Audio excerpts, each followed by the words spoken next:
बेळूर तालुका जत जिल्हा सांगली येथे आजपासून इस्तेमाला सुरुवात. दिनांक 27 व 28 सलग 2 दिवस इस्तेमा.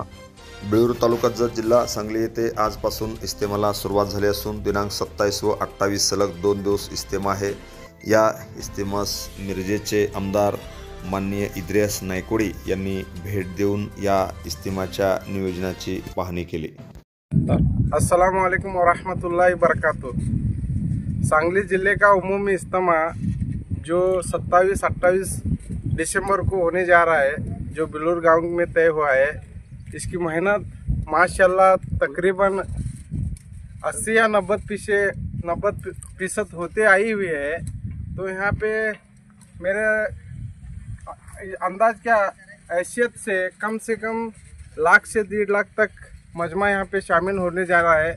तो यहाँ पे धार्मिक मतलब बोले तो इंसान को इंसानत बनाने की कोशिश इस इज्तिमा में होने जा रही है। म्हटलं तर मानवाला माणूस बनवण्याचा प्रयत्न हा इज्तिमाच्या पद्धतीने करण्यात येत आहे।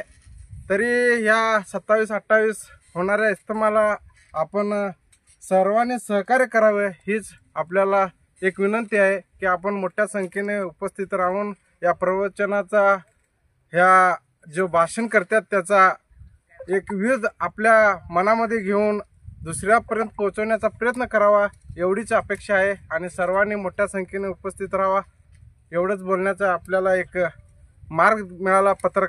पत्रकार आल्याबद्दल मी पत्रकाराचा पण आभार मानतो आणि सगळ्यांनी या मेळाव्यासाठी उपस्थित राहावा एवढीच कळकळीची विनंती है। आप सभी साथी जो आतराब के जत तालुके के और सांगली जिले के जो हमारे इधर कर्नाटक में अथनी और बीजापुर के साइड से जो आ रहे हैं मेहमान बेलूर गांव के, वो सब पहुंचने की फिक्र करें। इंशाल्लाह हमारा इज्तिमा कामयाब होगा, दुआ में याद रखें इंशाल्लाह। Press the bell icon on the video and never miss another update.